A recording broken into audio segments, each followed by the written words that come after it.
Les études, l'école, ça n'a jamais été ton truc. Les maths, les dissertes, les évals, rester assis toute la journée en écoutant ton prof, ça te file des boutons.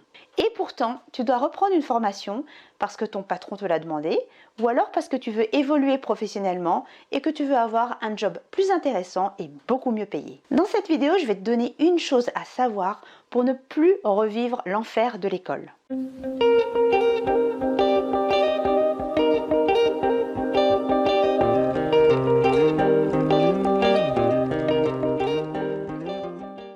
Bienvenue sur la chaîne YouTube de Learneuse. Je m'appelle Johanna, je suis ta coach en apprentissage et tu es ici pour bouger ton cerveau et développer tes neurones. Penses-tu être intelligent?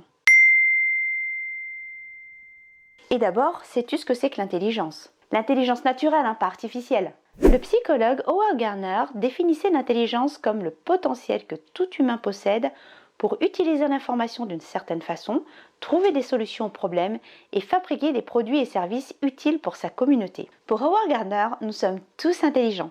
Nous avons tous la capacité de mobiliser 9 intelligences différentes et nous avons tous des profils d'apprentissage et d'intelligence différents. Alors, je t'invite à regarder la vidéo sur les intelligences multiples. Je te mets le lien là au-dessus. Je te rappelle juste quelles sont ces 9 intelligences multiples dont Howard Gardner te parle. Il y a l'intelligence verbo-linguistique, la logico-mathématique, la visio-spatiale, la kinesthésique, la musico-rythmique, l'intelligence intrapersonnelle, l'interpersonnelle, la naturaliste et l'existentielle. Alors les gens qui te disent « Ah ouais, mais les gens intelligents, ce sont les premiers de la classe, ceux qu'on fait Polytechnique, les ENA, les écoles d'ingénieurs, les docteurs, etc. » Ces gens-là sont à côté de la plaque. Ça ne veut pas dire que les ingénieurs, les polytechniciens ne sont pas intelligents. Cela veut simplement dire qu'il y a bien plus de gens intelligents sur Terre qu'on ne le pense. Oui, parce que l'école et le système scolaire ne mobilisent et n'évaluent qu'une petite partie de l'intelligence humaine. Attention, ceci n'est pas un procès fait à l'école. J'envoie un bisou à tous les enseignants qui se cassent la tête à essayer d'apprendre quelque chose à nos enfants. Deux intelligences sont entre autres mises à l'avant à l'école. Il y a tout d'abord l'intelligence verbo-linguistique. C'est l'intelligence qui te permet de lire, de parler et écrire.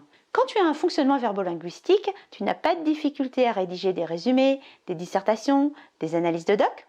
Tu es en général bon en français et en littérature.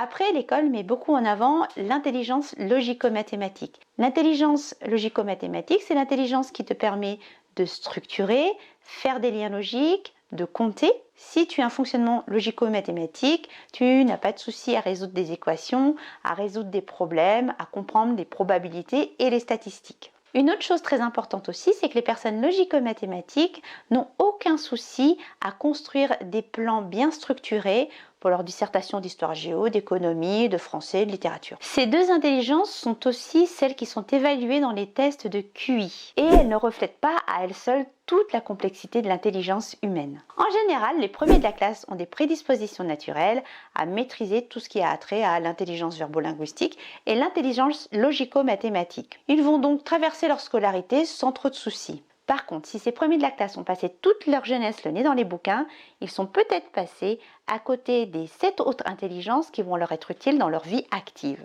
Je caricature bien sûr. Et les cancres alors? Si à l'inverse, vous étiez plutôt enclin à mobiliser d'autres formes d'intelligence, pas de bol. Vous avez peut-être galéré toute votre scolarité en croyant que vous n'étiez pas doué. Cette croyance peut devenir un véritable boulet dans votre vie, alors que pourtant, vous avez tout ce qu'il vous faut pour vous épanouir. Mais aujourd'hui, tout va changer pour vous. Vous savez que vous êtes 9 fois plus intelligent que vous ne pensez et que vous êtes libre de réveiller toutes les intelligences que vous avez laissées dormir depuis tout ce temps. Et aujourd'hui, c'est différent. Vous n'êtes plus un enfant, vous êtes un adulte. Et quand vous allez vous retrouver devant vos cours chez vous, vous n'aurez plus de prof sur le dos et vous n'aurez plus de parents pour vous dire ce que vous devez faire. Donc, observez quelles sont les situations dans lesquelles vous apprenez le mieux. Est-ce que vous préférez apprendre en bougeant, en parlant à haute voix, en dessinant, en expérimentant ou en révisant avec vos amis? Ou peut-être que ce qui vous motive, c'est de comprendre l'utilité de ce que vous apprenez en allant faire des recherches? Prenez juste conscience du potentiel que vous possédez et autorisez-vous à apprendre comme vous aimez. Alors, on récapitule. Aujourd'hui, il faut savoir que l'école et la société de manière générale privilégient les intelligences verbo-linguistiques et logico-mathématiques. d'où les difficultés scolaires et les difficultés d'apprentissage de nombreuses personnes. Mais toi, si tu reprends des études et une formation, tu sais maintenant que tu peux t'appuyer sur 9 intelligences pour apprendre mieux et plus efficacement.